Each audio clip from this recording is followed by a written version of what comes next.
Good afternoon and welcome back. You're inside the Easy Skanking. I know you have been waiting. You have been itching me too. It is 12:35, so you know exactly what time it is. So we're just gonna jump right into it. It is all about Road to Success, the journey, a feature inside the Easy Skanking that is geared to inspire, uplift, motivate, educate, and entertain. And trust me, I am excited about today. And I know you are too. I saw the messages via our WhatsApp line. And remember, you can participate throughout the conversation today with Dr. Marcia Forbes. The number is 876-838-2405. Wow. With her mantra, service above self, Dr. Marcia Forbes has diligently served her country and impacted the world through education, politics, healthcare, media, and entertainment. She's a communications specialist, media veteran, senior lecturer, author, entrepreneur, and philanthropist.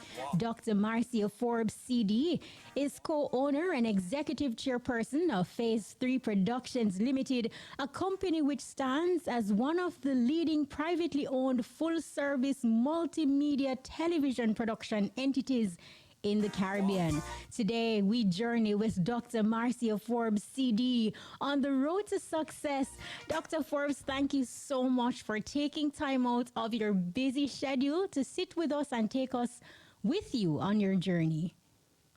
Thank you so much, Kshema. And I hear Shaggy. I hear Shaggy in the background, Strength of a Woman.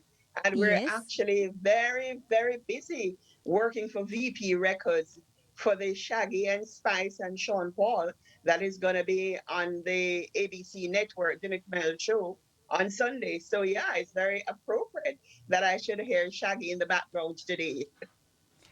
On many fronts that you have that working on, and you also symbolize the strength of a woman. And today, our listeners will, of course, get the full details of it.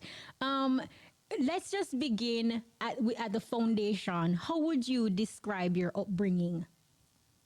I use a couple words to describe my upbringing. Protestant work ethic.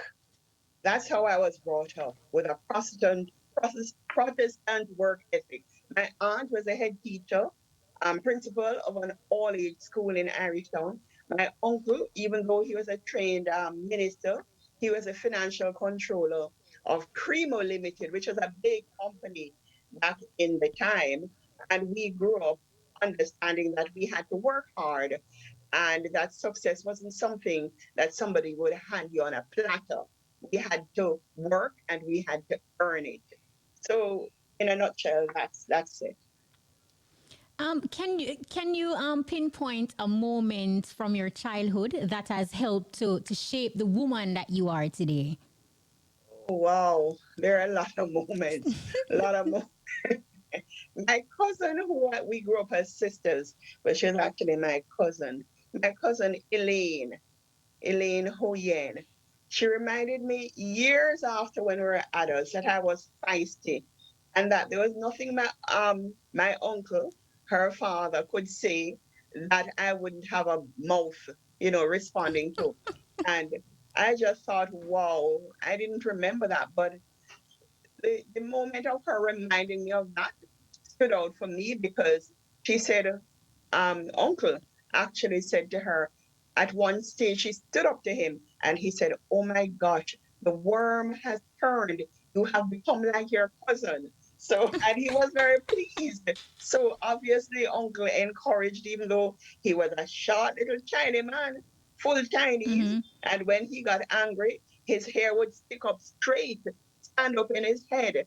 And he did not spare the belt. And sometimes it was running lashes that we would get. And so, being very mouthy, obviously, I got some running lashes. No, when as children, or parents usually sometimes can pinpoint our interests as we get older. Were your parents able to identify your career path and sort of nurture you in that direction? To be honest, I want to say no because I chose my path and it was to lecture history. at the university. That was what I wanted to do. My father, who I didn't live with, I grew up with his sister, my paternal aunt. My father, who lived in England, thought I would become a lawyer. And my mother, who I did not grow up with either, thought I'd become a medical doctor. For my aunt didn't put any pressure at all. And so as a teenager, when I met this man who was like 10 years older than me, and it was like, oh my God, where did she pick up this man? And this man had a reputation. As my aunt-in-law whispered to my aunt, she said, Muriel, you know they call the man Village Ram. So, and he thought that every day that the sun rose in the morning, it rose on a nurse. And every day the sun set in the evening, it would set on a nurse. And as a teenager, you have to prove your worth. And so I met him when I was 17, and that guided me into nursing. And that's a very, very true story because I had no plans to do nursing. But this man, Richard Forbes, who did not sweep me off my feet as he would have led people to believe back when he was alive, he did not. Because when I met him, I said to my big sister, who was his kind of age range, about 10 years older than I was at the time, I said, Sister Jem, we had to call our big sister Sister Jem, sister Mm-hmm. whatever, cousin whatever. I said, Sister Jem, you know that the man big and fat and thinks that I would like him, but I don't really like him. But that was the beginning. He was extremely charismatic and charming. So in sixth form, he would come to visit me at Queen's School in sixth form. And I remember we had a sixth form party, and he came in white leather shoes and Mm-hmm. a long sleeve, very nice, a long sleeve lace shirt. And my friends from thenceforth called him Crep Soles. So here it is, you have family members who believe that you should become X, Y, and Z. And then I know you said he didn't sweep you off your feet, but he got you into nursing. I am sure as a young adult at that point, how did you deal with all of that? Just going against the grain and ultimately doing what you want as opposed to being influenced by what everybody else thought you should become? Actually, I was influenced by what this man I grew to love thought that I should become. That was who influenced me. And my aunt and uncle, when they got to know him, they defended him strongly. They both grew to love him because he was a very kind person. And as I said, he Mm-hmm. was very charismatic. And so he would drive to Irishtown, and my uncle got to really love him, and my aunt too. And my aunt would give anything for him as she got to know him. So it wasn't that I was influenced, but not by the people who brought me up. Mm-hmm. Mm-hmm. Academically, you have accomplished a lot. You a graduate, a Fulbright scholar, Emerson College graduate, PhD. As a communication specialist and media veteran, how does a high achiever position themselves to become an expert in these areas? Okay, tell it. I know you're on Zoom and people love to see evidence. So this is book number 2, and this was book number 1, and then this was voluntary service. The Prime Minister asked me to do this body of work. How does one position oneself to be a high achiever? I did not start out being a high achiever because I was in love at 17, and I promptly failed my A levels. And that was a wake up call. I got them back at A level, at O level standards. I have a whole pile of O levels. And I started extramural over university over by Camp Road at the time. And my God, that place was riddled with ground lizards. And I was so scared with finishing the evening and these ground lizards and me. So I could not pursue that. And that was before I started nursing. So I was at the Bank of Jamaica. I remember Mrs. McLean. I managed the development bank development bond desk. And when I was leaving to enter nursing, she said, you know, I was McClaverty, Marcia McClaverty. She said, you know, you are a born teacher, because I had to hand over my desk to the incoming person. And I did that. And she was so impressed with the way I went about it that she made that remark. And so when I came into nursing, I was actually being groomed by Syringa Marshall Burnett, God rest her soul, and Mary Jane Seawright. These were the top, Dr. Mary Jane Seawright. These were the top two nurses in Jamaica. And it was very clear to me that I was being groomed for nurse leadership. I breezed through all the nursing things very, very rapidly. I was a registered general nurse 3 years, and I became a registered midwife. And then I did another year to become a certified critical care nurse. Then I did advanced nursing education, which is when I grew to call her Syringa. She was president of the Senate as a nurse, and we're all very, very proud of her achievement. And I got recognized as Nurse of the Year for the University Hospital and was top of the class in all my nursing exams, lots and lots and lots of prizes. So I went through all of that. I was a ward sister in my 20s on a pediatric ward, which was exceptional because in those Mm-hmm. days I was size 8, and people would come into the ward and say, may I speak to Sister Forbes? And there was me with this big hat on my head with a big lace, because the ward Mm-hmm. sisters differentiate by having a big lace on the cap.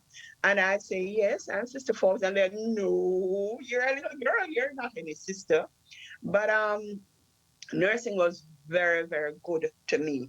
And I thoroughly, thoroughly enjoyed it. And I really did well at it. But the pull of business again by this man, Richard Mm-hmm. Forbes, and we set up a business. And I was actually running the business, a part of the business, the video rental part of the business. I would do that part, and then he would do the television part of the business. And then the business grew and it grew and it grew. And it was annoying to me the way it was growing in the house, because one bedroom was assigned to be the edit room. The veranda was assigned as the area where we did the caption, put up whatever product display and videotape to pack shots and those kinds of things. Everything has changed since those days. And we had moved when we just got married. We moved into a community which at the time was pretty exclusive. It is just above Stella Maris School and Church, Aylsham. People didn't have gates or fences, and it was Mm-hmm. grassed, and it was seen as a very desirable area. So me there with this business in the community, nobody complained, but you kind of felt, okay, we don't want to have such a, as the business grew, we don't want to have such a heavy traffic in the house. Mm-hmm. My kitchen was free to everybody. Bunny Whaler, Peter Tosh. Yes, we Oh did. wow. We did every year. We're doing a music video for Peter Tosh with Don Wakelin when Peter um, passed. And we, all of them, Master Griffiths bought a nice car that my husband, a Cressida, a silver gray Cressida. So we knew all the entertainers and all the people in the business because we cut our teeth on reggae sunsplash. Mm. We were the first to say, let's go to Montego Bay, let's package the show. At the time it was Ronnie. Um, oh, what is Ronnie's last name? His name just gone out of my head, um, and a number of others, Don Green and them. And we went down the first time we went to Reggae Sunsplash. We had no rooms. And I remember we stayed over at a house in Hanover. And I took my bed on the floor because we had gone to do one night and then they ended up asking us to do a number of nights after. And I drove with the person who was involved with the production. He was our full time editor. I drove back to Kingston, picked up tapes because in those days you Mm-hmm. record on big tapes. and I picked up tapes, took up clothes, dropped him at his house. He got his clothes, and I drove back to Montego Bay. So this is working all night. Here, Dennis Brown, and then Third World, 96 degrees in the shade, Wow. and stay up all night with me dancing on top of the van because I was hot girl and music girl, and not sleeping, driving to town, do the turnaround, drive back to Montego Bay. When we got to Montego Bay, there were dozens and dozens of cars lined up to get into The the venue. venue, which was over by the beach where Orchid Hotel is now, over that side, by Boathouse side. Mm-hmm. And the show had started and they didn't have the tape. And there was my husband. In those days, we were athletic and he was not blind. He was running across and every vehicle we had a two-way radio. And so he was, not, no cell phones at the time, but we all, at the house, everywhere had a two-way radio. And he was radioing me to say, look, I need the tapes and I am behind the wheel. And he ran across the field. I gave my car to the editor who was with me, say, come, you drive. And I am running, this is like the storybook now. I'm running across the field with the tapes, and he's running across the field to collect the tapes. And the rest is history. We did years and years and years of Sunsplash after that. And Ronnie Burke. Ronnie Burke. How could I Ronnie forget Burke. Ronnie's name? Sorry, Ronnie. And listening to you talk about like the music videos for Peter Tosh and Marcia Griffiths and so many others. In 1998, in We didn't do a video for 1988, Master Griffith. She bought a car she from just us. bought the car. Yeah, In 1988, following Hurricane Gilbert, you scripted, Gilbert. produced, and co-directed the music video for Loving Dare's hit Wild Gilbert and turned, at the time, losses into laughter. Now, how challenging was it to put together such a successful production amidst the devastation? It was tremendous fun. You see, when you do things from a point of passion, because it was something that we felt we were doing for Jamaica. It wasn't for pay. At the latter part, Lovenier felt he wanted to own it. And so he gave us a smalls, as they say in Jamaica, because he really could not pay for the quality production at the time. All my family and friends are in that video. Mm. So you'll see my son, you'll see my friend Chantal Hilton Tonis, who came to work with me at Television Jamaica back in the day.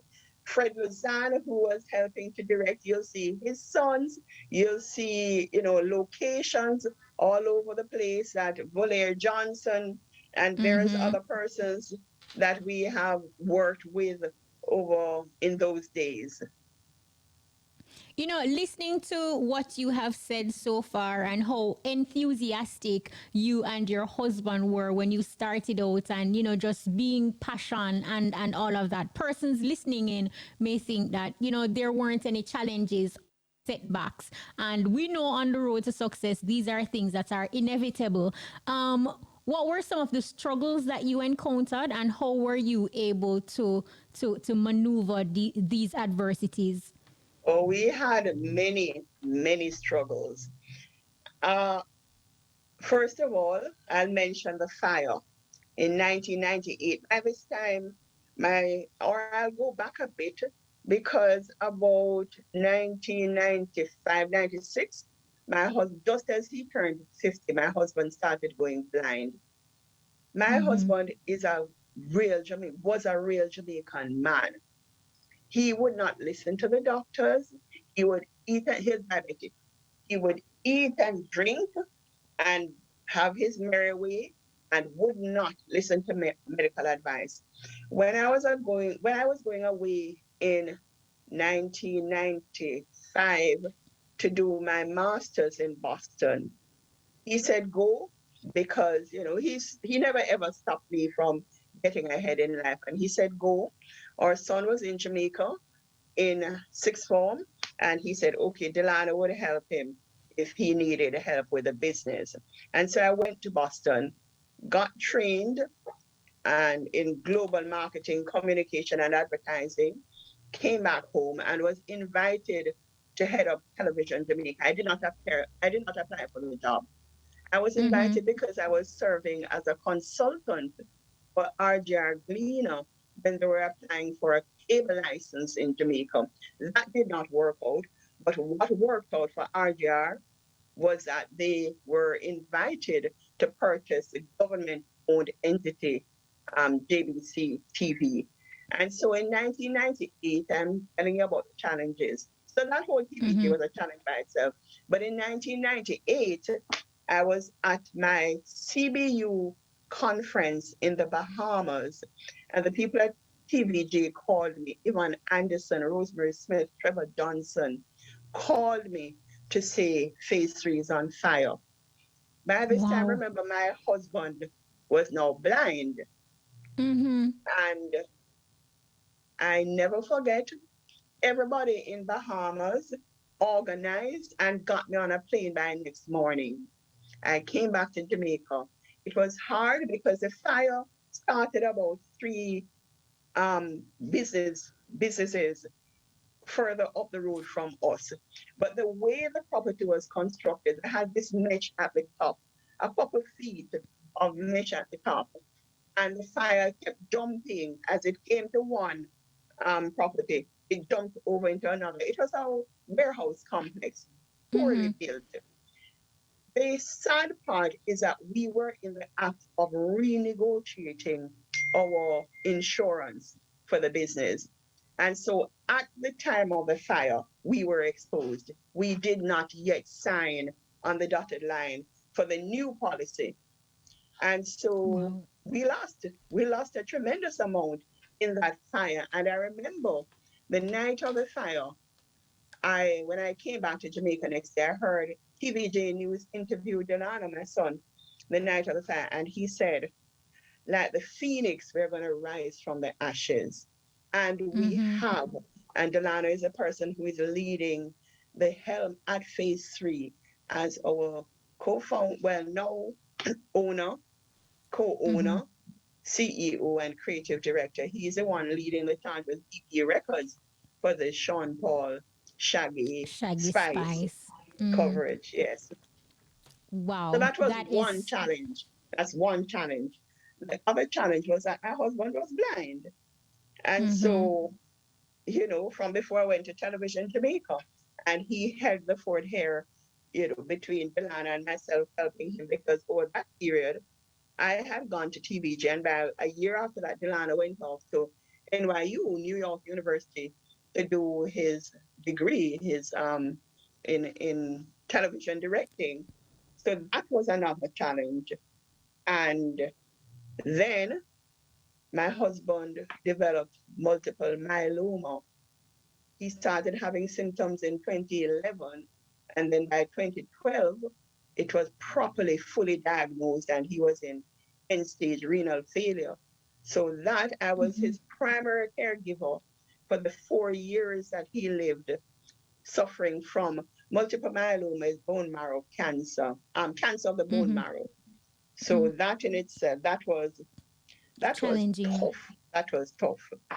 And then Wow. COVID, we have faced COVID since last year as a company, and we have had to look at Make survival and growth adjustments. strategies. No, you rebranded and turned a government owned broadcasting corporation into a profitable market leader by media standard, earning you the title Iron Lady of Media and fondly referred to as the hardest working woman in the Caribbean.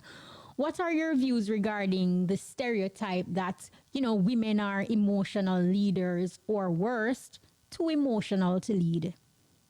Well, to be honest with you, I think you have to be emotional, not too emotional, but you must have emotions. You can't be a leader and do not have emotional intelligence. A lot of people now talk about EQ, that you have to understand people.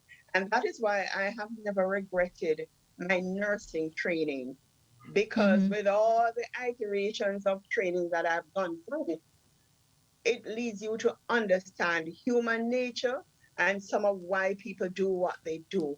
And that has put me in very good stead for leadership roles. At Television Jamaica, we had a small team and we worked with passion. Simon Crosshill, he was a part of that small team, and Neverbill that we brought together at the time for Smile Jamaica. And, Neville is still there. A number of the persons who are still at Television Jamaica, Delia Harris was a little strapling in the sports department. Simone is on the morning program.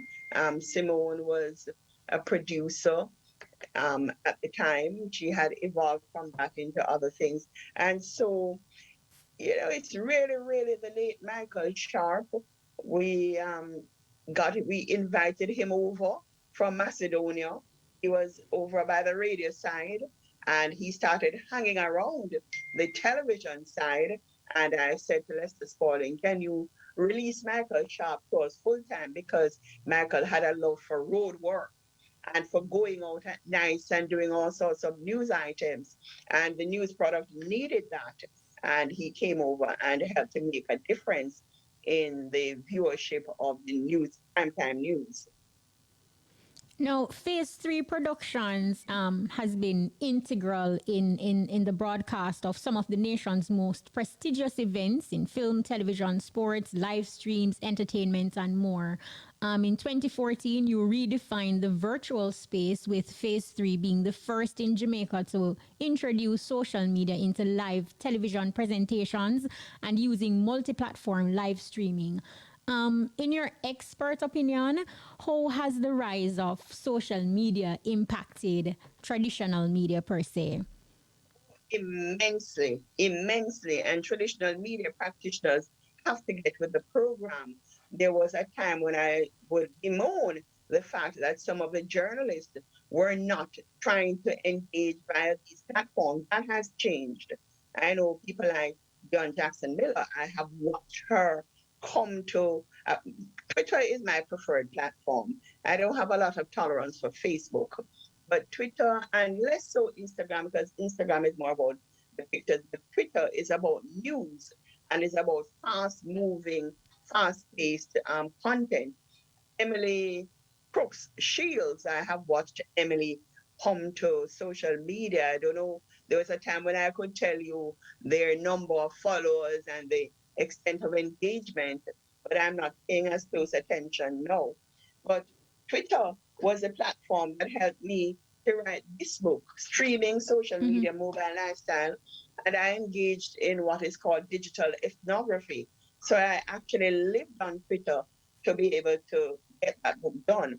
So traditional media has to, and you see it here with you, Ari FM. What are we having here? A radio show that is live online, and Nationwide has done that very well as well, because they have, everybody seems to be online, and the podcast and time shifting your content and monetizing your content in different ways.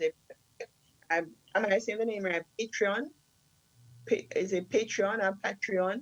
They Patreon, yes, yes. right, Patreon that they're using now. So yeah, all media must have online presence, whether it is via social media or other platforms, but you must have an online presence. And based on how you've responded to this question, to that question, you are helping me now to understand a little better my follow-up question, which I'm going to ask anyhow. You showed us several of your books. I mean, currently you are an adjunct senior professor and author of a number of books. You showed us a few, some of which are recommended text by institutions such as UWI and approved by the Caribbean Examination Council, CXC. What's your winning formula, though, Dr. Forbes, that enables you to connect and inspire individuals across multiple generations, preparing them for success, for a successful future? My winning personality, my dimples. I agree. I tell you, I don't know. I don't know. Young people don't think I'm an old person. I tell them, yes, I am very old. Is it last week that the Edda Manley students invited me to present. We're talking about monetizing your content. They sent me a lovely, lovely card. I know it is upside down, backwards, whatever it is. Mm-hmm. But, big up yourself is what the thing. And I met a young lady on there who she was one of the presenters, and I just thought she really seemed to know what she was talking about. Victoria Taylor, all of them knew what they were talking about. But I kind of connected emotionally with Victoria. And I wrote her after. I said, would you mentor me? Because there is such a thing that is called reverse mentorship, that the Mm-hmm. young people mentor the old people. And she and I connected online this week for 1 hour. And we on Monday we went through various things because I needed to understand at a deeper, richer level how to monetize the digital content.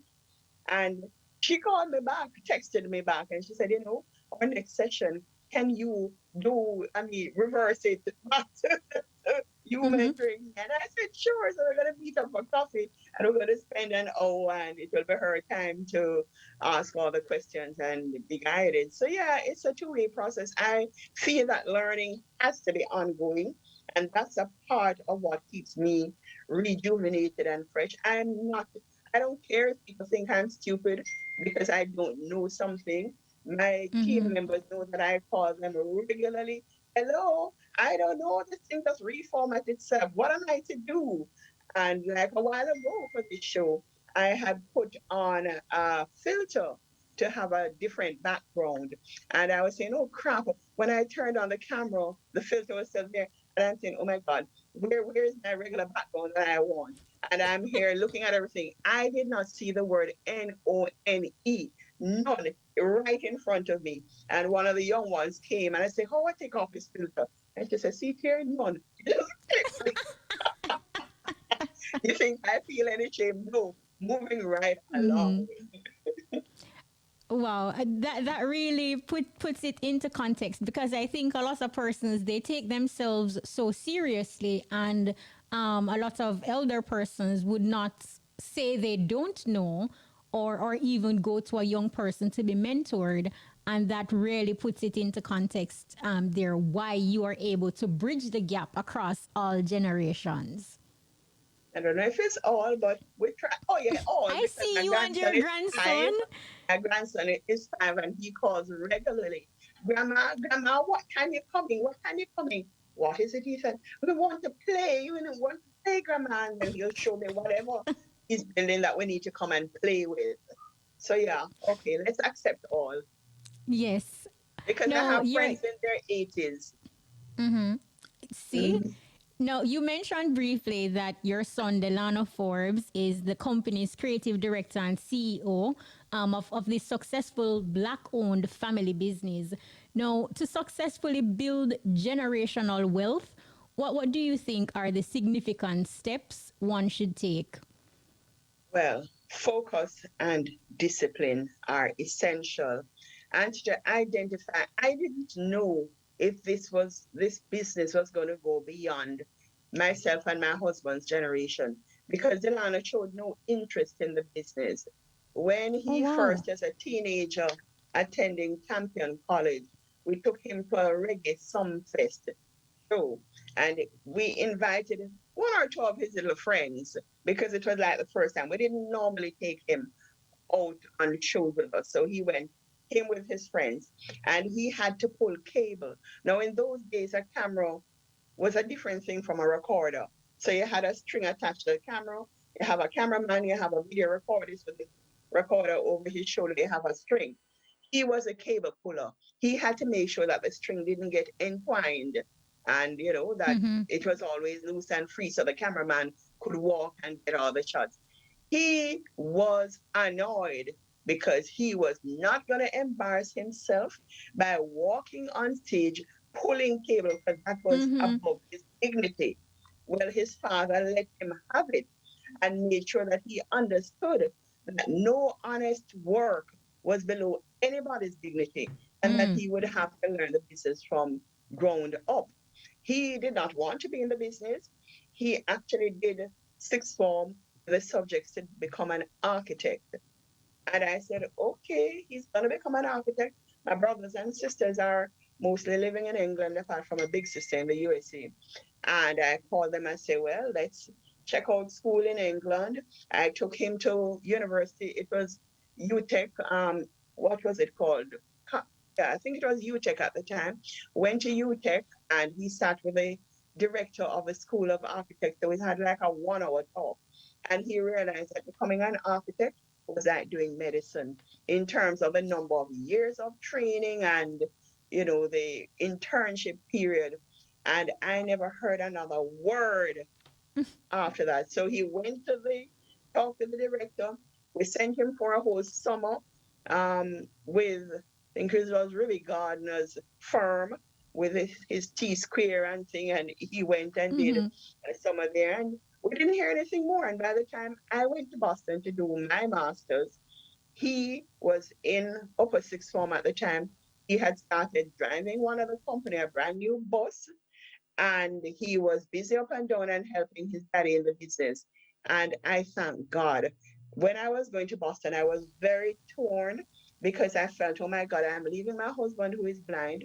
My son is in sixth form, and my pediatrician, then his pediatrician, Dr. Matthias Antoine, who was my very good friend, he said, Marcia, your son needs his father more than he needs you right now. You go to Boston, do what you have to do with your training. Your son will be fine. And God rest his soul because he passed some years ago, Dr. Matthias Antoine, and he was perfectly right. And Mm-hmm. Delano, that was the beginning of him understanding what the business was about and loving the business because Delano he's my son and fisherman never said them fish stink.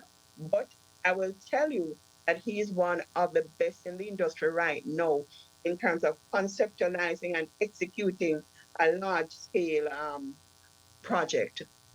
Mm-hmm. Mm-hmm. Wow. um, sensitizing our society about the importance of digital literacy seems to be one of your passion. Can you expound a little bit for us as it relates to why it is no integral or it is an integral tool to attain success today, regardless of your age? Because in all truth, everything happens now online, Mm-hmm. life online. If you can think of a day that you don't go to some kind of something online, whether work or play or learning or, you know, entertainment, whatever, watching things, that understanding the digital platforms, it's very, very important. And there was a time, there's something called cyber slacking, where you say, oh my God, this child is just wasting time. I'm on the phone all day, I'm on the this all day. And as I was writing the streaming social media mobile lifestyles, I realized that one, mobile lifestyle was here to stay. Streaming, because I think we were one of the first companies to get into streaming in Jamaica. Streaming is here to stay, and that social media wasn't going anywhere, even if the platforms would evolve. And you need digital literacy to be able to function at any level in all of those areas that I just mentioned. No, what advice would you give to small business owners who are they hear what you say now, but they are just intimidated by the technology, and as such, they're watching their entrepreneurial dreams now seem somewhat far from reality because of it's fear. not it's not just small business owners, it's a volunteer sector in Jamaica too. I Mm-hmm. recently deleted office in December as chair of United Way, and that was the hardest piece of volunteerism I have done in my life because the people involved in the organization are so set in their ways of the manual system and resisting digital technologies. So any entrepreneur who feels that they can operate, I don't care what you're doing, you're going to need some level of digital, I'm going to say digital transformation, which is about the people and the mindset of the people, that you have to open your mind to new ways of doing things. There are a lot of things that, especially since COVID, I feel as if, oh my God, this is magic. What is happening here? I don't even understand it, but I don't block it. I am open. I said to Carlita is one of our chief technical persons.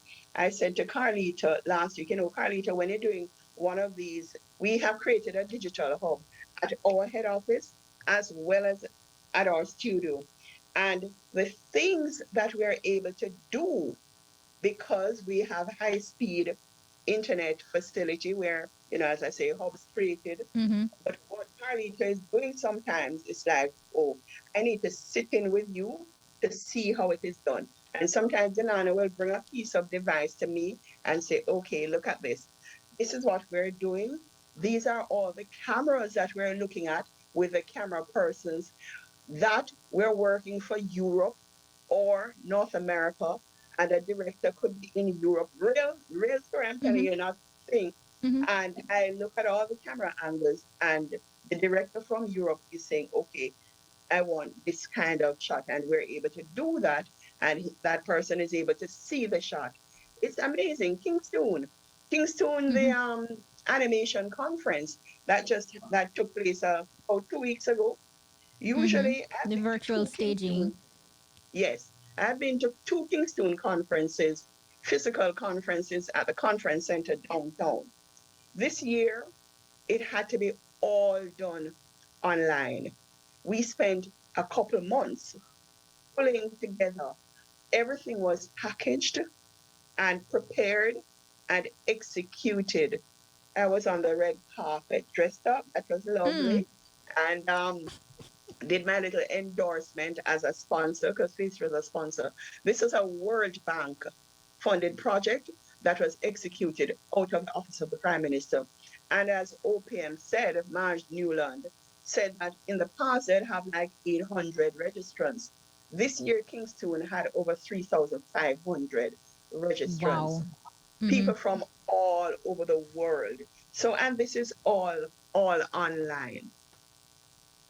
Yeah, I mean, it is amazing. It is fantastic. And I'm lighting up just listening to you talk about the digital age, the way you are talking about it. And hopefully, you are, with your reach and your influence, hopefully, you're able to make inroads, especially like bridging the gap with even the older generation so they can understand that this is the way forward and to But embrace there are it. downsides, don't get it twisted. There are Mm-hmm. downsides. But before I say the downside, yes, I brought some older and younger Dion Jackson Miller, Debbie Bissoon. Debbie didn't use her name when she just came on Twitter.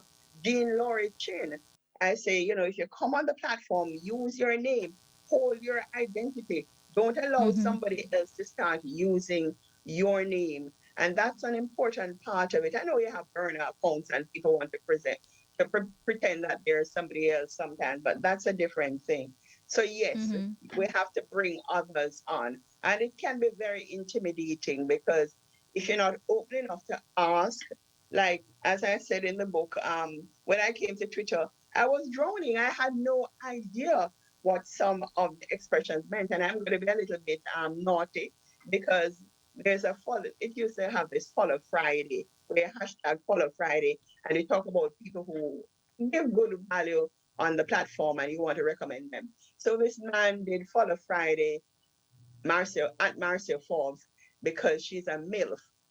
I had no idea what MILF meant. So I said to him, Mm-hmm. and I'm going to call his name, hello at Ogarth, what is a MILF? And then by the time I posted that, I was Googling to go find out. And then I wrote him back. I said, no, you don't need to tell me. It's all right. It's all right. Yeah. Wow.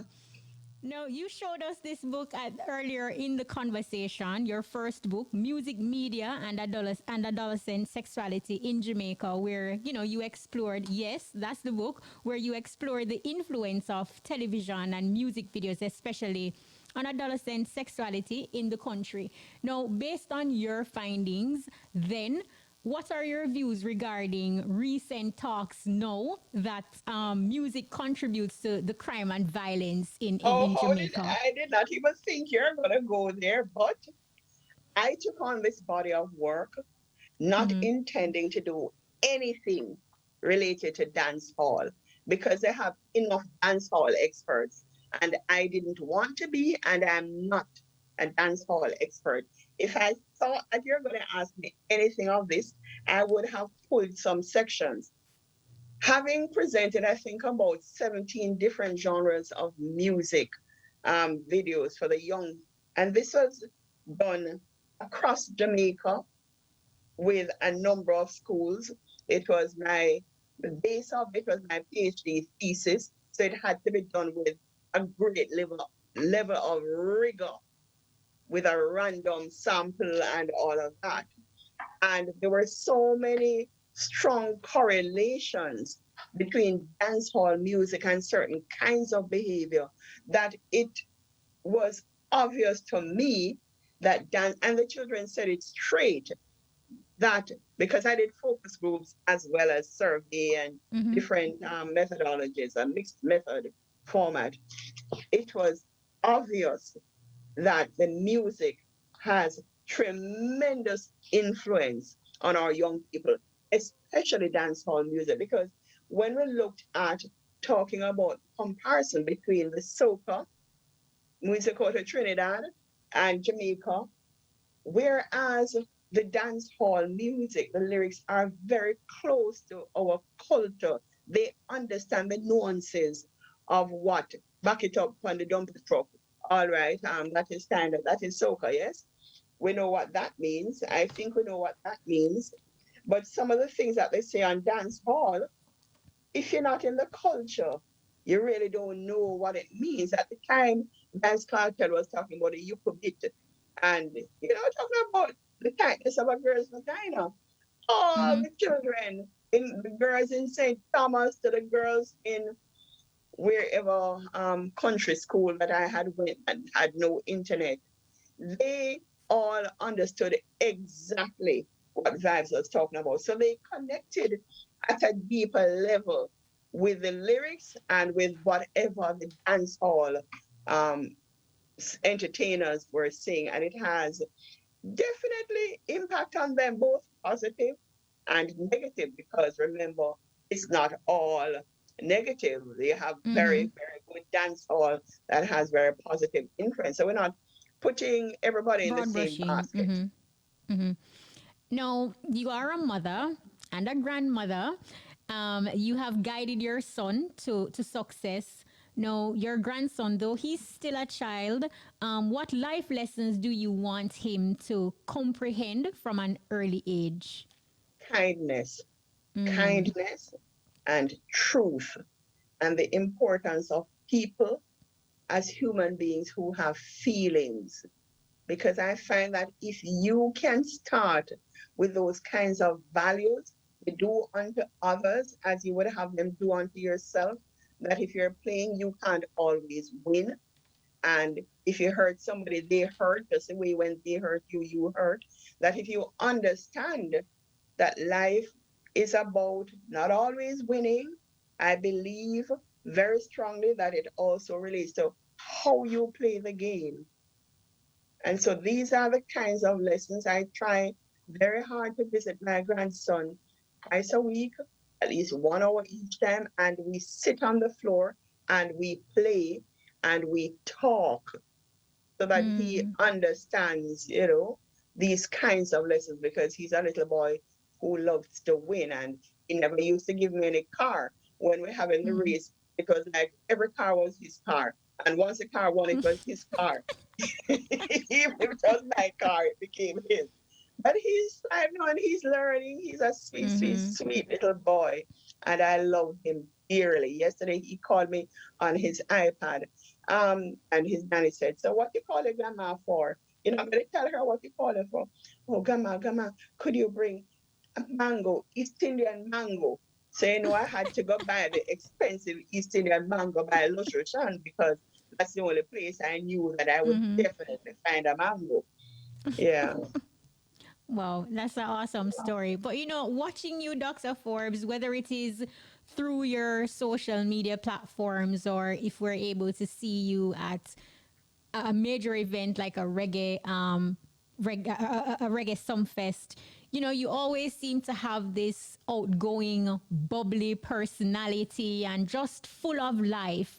And we see that you are doing a lot, and you volunteer a lot, like you mentioned as well. But does it ever become overwhelming, and how do you actually recharge? I pull back. When it gets overwhelming, I pull back and I do something different. I mean, I've had 20 odd years with United Way, and I said, okay, no, I don't want to continue to be chair. I want to do something different. And for 10 years, they were waiting on me to become a justice of the peace. They sent the forms here to my office about 10 years ago, and I said, no, I'm not ready, because it was to take my husband through his illness, and there were just other things, and then to chair United. But when I pulled back from that, finally, I am now in training to be a justice of the peace, and I'm loving it.